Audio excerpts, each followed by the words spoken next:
Welcome back, everybody. I'm Walker. I'm from Greenwood, North Carolina, and welcome back to another episode of Outdoors with the Morgans.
So welcome back everyone, Mike here. It is a beautiful snowy evening here in Western PA.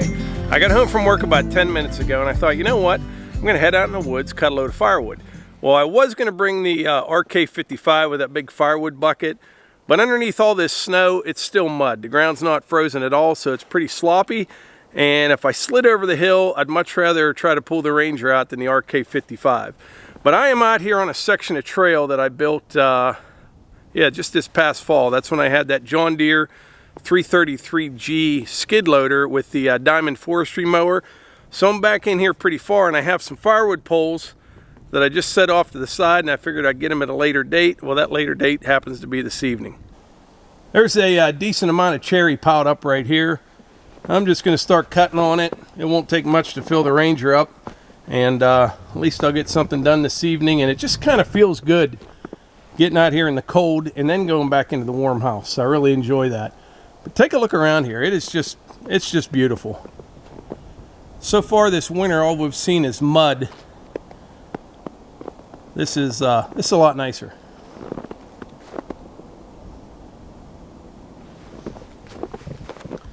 But anyway, I better get busy. Gonna get dark soon.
Well, there it is. Not too shabby. Took me about 15 or 20 minutes is all. But that's a nice jagged cherry right there. When I was cutting this, I was kind of thinking, I looked over at that Ranger and I thought to myself, it was probably, I don't know, 2.5, maybe 3 years ago now, where I made my first video with this Ranger, going out in the woods collecting a load of firewood. And the only difference is, I was using my old 036 Pro. Now I'm using this MS 261. But it's kind of crazy how, you know, everything has progressed and all you guys joined us, and it's really nice. I really appreciate it. But it's something how so much has changed, yet everything kind of stayed the same, if you know what I'm saying. So tomorrow I'm going out to Harrisburg, Pennsylvania for the Sportsman Show. I was going to mention that earlier, maybe have a meetup, but it's so crowded out there and I really didn't know of a good place to do it. But we are going to have several meetups this year, and we'll be putting them on our website if you want to check that out probably sometime this week. We'll definitely be at the Paul Bunyan again. We'll be at Boonville, New York, probably the Ag Progress Days in State College, but there'll be a couple other ones as well. And you know what? In September, usually we like to go out west. So if you have any ideas out there like Colorado, Wyoming, Montana, Utah, somewhere in that area, if there's any kind of events or something like that, like the first week of September, let us know. Maybe we'll do something there as well, but let me know in the comments. Also, I want to thank everybody for sending in the intros and the outros to our videos. We love them. It's fantastic. Keep that up. Send them to outdoorswiththemorgans@gmail.com. Now, there's some of them I'm having trouble downloading them. I'll start replying to some people, and maybe they can try resending or something like that. But the majority of them are working, and we're just kind of randomly picking them, and I love it. It's fantastic seeing what you guys are up to as well. But I think that's about it for today's video. And like I always say, if you enjoy these videos, please hit the like button, click subscribe, and share them with your friends. Thanks. Hey guys, I'm Statler. I'm from Grapple, North Carolina. If you enjoyed this episode of Outdoors with the Morgans, click the like button, subscribe, and share it with your friends. Bye!